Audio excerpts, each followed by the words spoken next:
देशवासियों, हाथरस में षड्यंत्र करने वालों का सच देश के सामने आ गया है। हाथरस केस में सीबीआई ने चार्जशीट दायर कर दी है।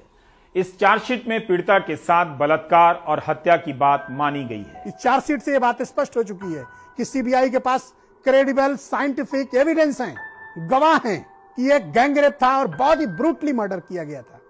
अब कहां छिप गए हैं वो लोग जो कह रहे थे गैंगरेप हुआ ही नहीं। हाथरस की घटना में रेप की पुष्टि नहीं हुई, बलात्कार की तो बात ही नहीं है कविता। न तो गैंग रेप की पुष्टि हुई, न उसमें रेप की पुष्टि हुई। ये सामूहिक बलात्कार का मामला बिल्कुल नहीं लग रहा है। एक कहीं पे इसके सबूत दिखा दो कि सामूहिक बलात्कार हुई है, तो ये सामूहिक बलात्कार की बात कहां से आ गई? ये तो किसी ने मनोहर कहानियां लिखी है इस पर। आज तो सीबीआई ने बता दिया है कि गैंगरेप हुआ है। अब तुम पर मुकदमा चलना चाहिए। तुम को सीबीआई ने आरोपी क्यों नहीं बनाया? अब मेरा प्रश्न ये है, अब वो कहां छिप गए हैं जो इसको ऑनर किलिंग बता रहे थे? जितना मैं समझ पा रही हूँ वो ये कि संदीप की लड़की से दोस्ती थी, वो ये कि संदीप और लड़की की दोस्ती से ऐतराज था लड़की के परिवार वालों को, और वो ये कि इसी वजह से लड़की की पिटाई लड़की की माँ और भाई ने की, जो वजह बनी लड़की की मौत की। ये पहलू आरोपी की तरफ से खुद सामने रख दिया गया है। बाकायदा पुलिस को चिट्ठी लिखकर आरोपी ने ये हॉरर किलिंग वाला एंगल सामने रख दिया है। जो नैरेटिव फ्लोट किए गए, सोचिए कादम्बिनी की अक्यूज्ड जेल से लेटर लिखता है एसपी हाथरस को, वो लेटर एसपी हाथरस के पास पहुंचने से पहले मीडिया के पास पहुंच जाता है, जिसमें अक्यूज कह रहे हैं मैंने नहीं मारा है, वो पीड़िता के भाई ने मारा है। वो लेटर अक्यूज लिखता है और वो मीडिया पर पहले आ जाता है। कैसे कॉल रिकॉर्ड जो अक्यूज की और जो पीड़िता के भाई की कॉल रिकॉर्ड्स कैसे मीडिया में सामने आ जाती है, और उस पर आज तक अभिषेक ऑन रिकॉर्ड आकर के पुलिस ने नहीं कहा कि ये कॉल रिकॉर्ड कहां से आई, वो मीडिया को जारी कर दी जाती है पीछे। जी न्यूज पर कल ही हमने आपको बताया था कि पीड़ित और आरोपी एक दूसरे को पहले से जानते थे और उनके बीच में फोन पर लगातार बातचीत हो रही थी। तो ये खबर भी सिर्फ रिपब्लिक भारत पर है कि आरोपी और पीड़िता के बीच में 104 फोन कॉल कैसे हो गए। सबसे पहले हमने कॉल डेटा रिकॉर्ड दिखाया जी न्यूज पर। ये एक्सक्लूसिव जानकारी, इतनी बातचीत हो रही थी, यानी कि संबंध तो रहे होंगे किसी तरह के। संबंध दोस्त तो थे, प्रेम संबंध थे, क्योंकि आप देखिए गांव के लोग कह रहे दोनों के बीच में प्रेम संबंध था। इससे तो पूरा मामला ही बदल गया। एक गरीब दलित परिवार की बेटी के साथ इस प्रकार की घटना बहनों भाइयों ये हैरान करती है, ये विचलित करती है, ये बताती है कि समाज में जघन्यता किस प्रकार की भरी हुई है। और उससे भी घटिया बात, इस प्रकरण को लेकर जिस प्रकार के चारित्रिक खनन की कोशिश गुड़िया के साथ हुई, वो उससे बड़ी निर्लज्जता किसी सभ्य समाज के लिए हो नहीं सकती है।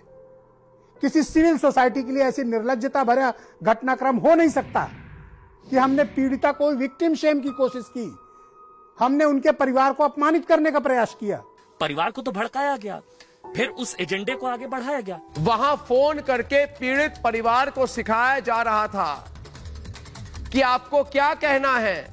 आप सोचिए ना, कितनी बड़ी हाथरस को लेकर साजिश रचने की कोशिश की जा रही थी, दंगों की साजिश थी, फंडिंग का तमाम वो चीजें। 100 करोड़ से ज्यादा की फंडिंग हुई है, उसमें 50 करोड़ तो सिर्फ मॉरिशस से आया यहाँ पे जातीय दंगा फैलाने के लिए। सोचिए कि इस देश में गैंगरेप पीड़िता और इसका मर्डर हुआ हो, जिनके पास खाने के लाले हों, उनको बताया गया कि उनको करोड़ों की फंडिंग हुई है, आज तक उनको मुआवजा नहीं दिया गया, आज तक नौकरी नहीं दी गई। आज कहीं ना कहीं सीबीआई ने जो आपके सारे आरोप हैं उनकी पुष्टि की है, उन पर मोहर लगाई है। मुझे पता है बहुत मुश्किल है आपके लिए, लेकिन कैसा महसूस कर रही हैं आप? ठीक कर रहे, तुम लोगों ने ठीक किया है हमारे साथ। हमको न्याय मिलने चाहिए मेरी बेटी को। आज आपको उम्मीद थी कि सीबीआई की जांच में दूध का दूध पानी की पानी होगा? हमको नहीं उम्मीद थी, आप लोगों ने कराया। यहाँ गांव में कितना मुश्किल था आपके लिए? ये 3 या 4 महीने कितने मुश्किल रहे? आप पर क्या क्या आरोप लगाए गए, जरा बताइए दर्शकों को।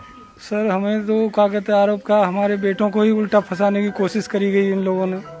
और क्या कहते हैं, हमें तो यही तसल्ली नहीं हो रही थी कि हमारी तो बेटी चली गई, ये लोग उल्टा आरोप लगा रहे हैं।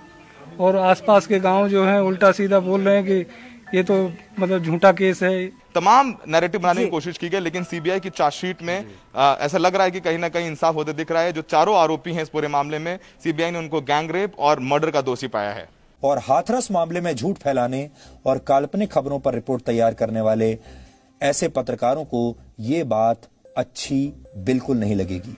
दोस्तों, राष्ट्र की रक्षा के लिए, सच्चाई की सुरक्षा के लिए ऐसे लोगों को बेनकाब करना जरूरी हो गया है। बहिष्कार ही इनका इलाज है। दोस्तों, आइए और इनका पक्का इलाज करिए।